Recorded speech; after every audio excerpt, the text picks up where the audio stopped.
Olá, gente querida!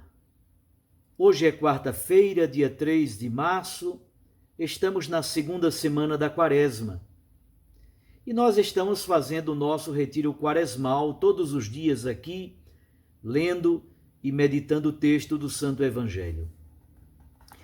O Evangelho de hoje é de Mateus, capítulo 20, versículos 17 a 28. Naquele tempo, enquanto Jesus subia para Jerusalém, ele tomou os 12 discípulos à parte e, durante a caminhada, disse-lhes: Eis que estamos subindo para Jerusalém, e o Filho do Homem será entregue aos sumos sacerdotes e aos mestres da lei. Eles o condenarão à morte e o entregarão aos pagãos para zombarem dele, para flagelá-lo e crucificá-lo. Mas no terceiro dia ele ressuscitará. A mãe dos filhos de Zebedeu aproximou-se de Jesus com seus filhos e ajoelhou-se com a intenção de fazer um pedido. Jesus perguntou: O que tu queres?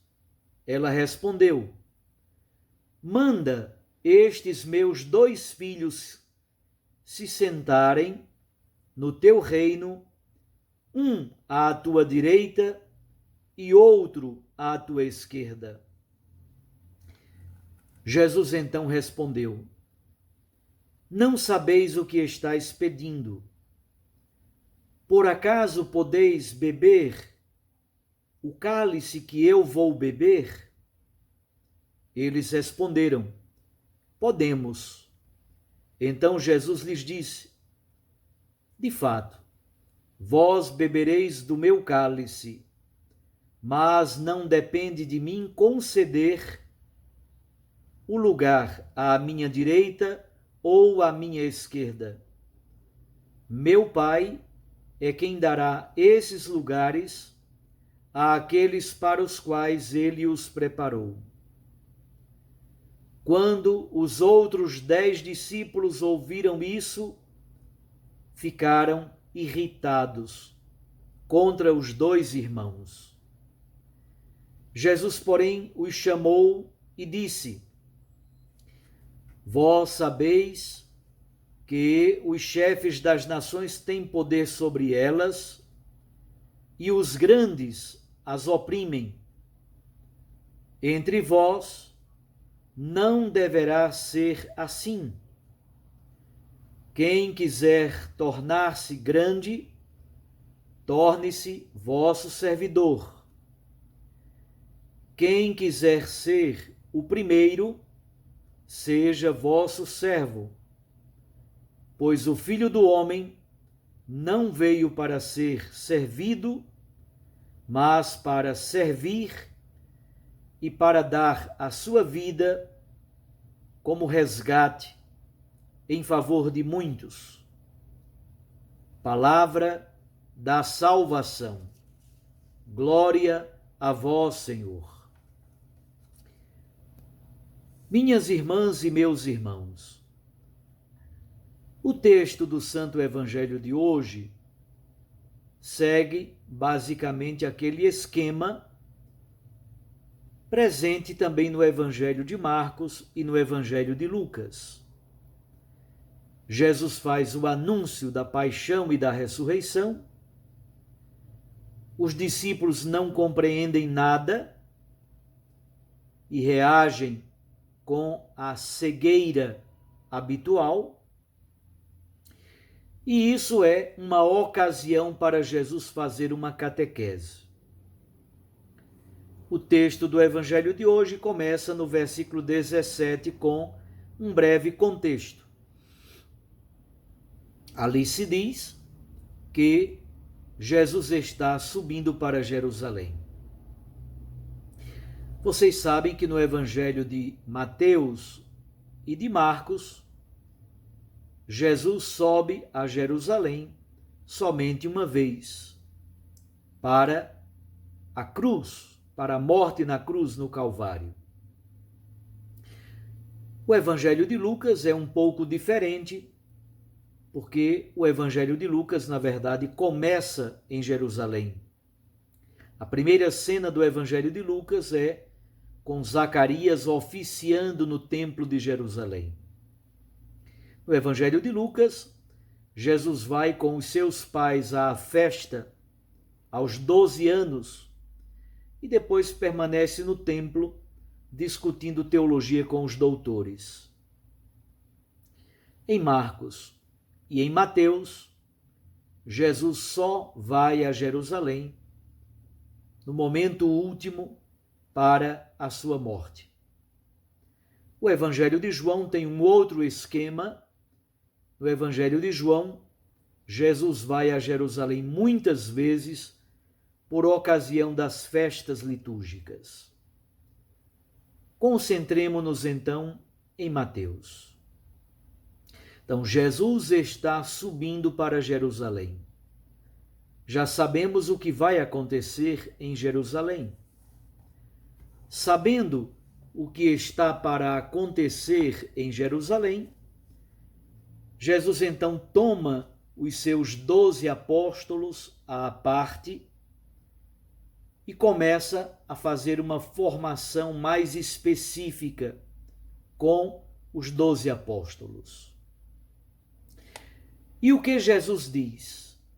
Versículos 18 e 19, temos então o anúncio da paixão, da morte redentora de Cristo na cruz e também o anúncio de sua ressurreição. Jesus anuncia, no texto de hoje, o terceiro anúncio da paixão e da ressurreição. Ele já havia feito outros 2. Esse é o último, é o terceiro. Jesus anuncia que o Filho do Homem será entregue ao sinédrio. Sumos sacerdotes, doutores da lei, faziam também parte do sinédrio os anciãos do povo. E ele será morto na cruz, flagelado, crucificado, receberá todo tipo de humilhação, bofetadas, cusparadas, será entregue nas mãos dos pagãos. Contudo, ele vai ressuscitar ao terceiro dia. Esse é o primeiro ponto do esquema de Mateus.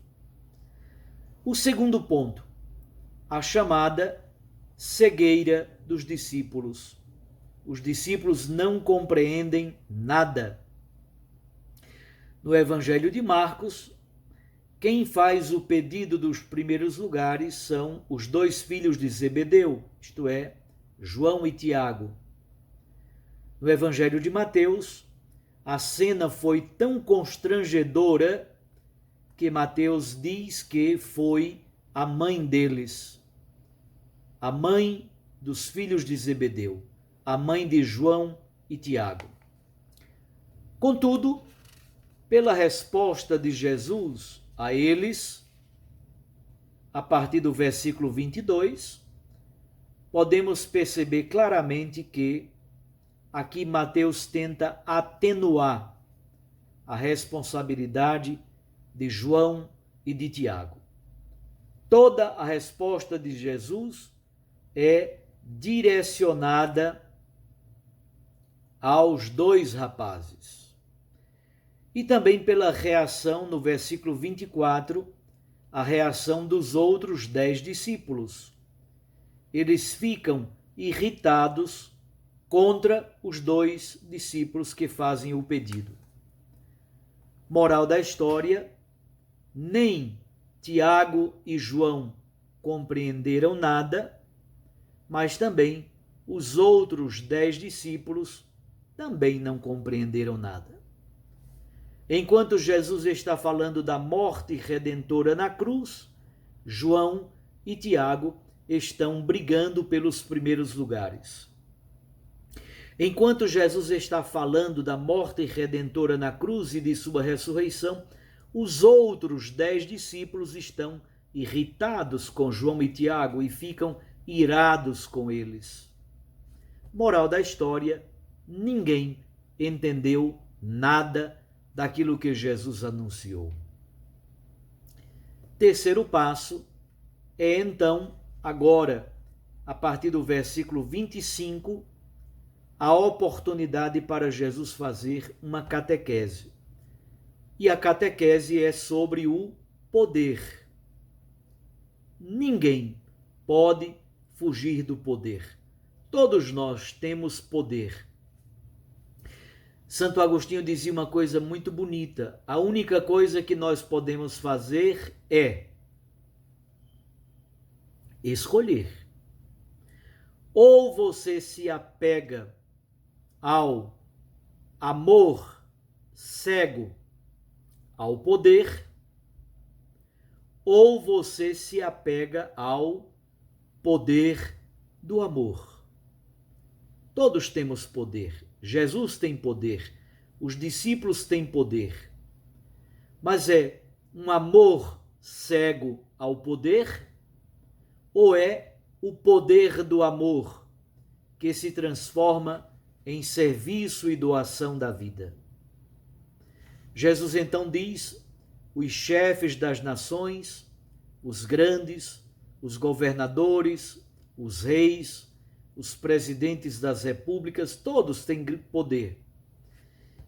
E eles muitas vezes usam esse poder para tiranizar os povos, para oprimi-los. Entre vós não deve ser assim. E aí Jesus explica como deve ser o poder do cristão. O poder cristão é o poder da cruz, é o poder de doar a vida, é o poder de servir. Quem quiser ser o maior de todos, seja o servidor de todos, o servo de todos, aquele que se torna o último para servir e para entregar a vida pelos outros.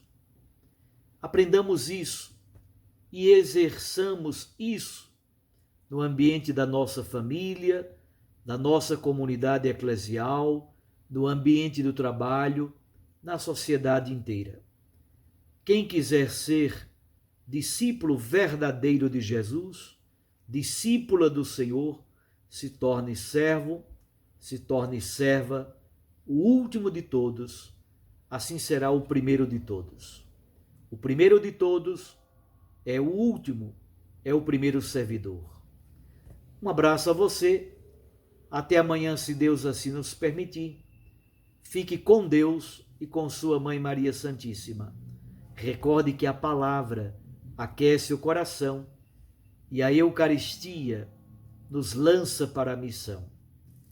Eu os abençoo em nome do Pai e do Filho e do Espírito Santo. Amém.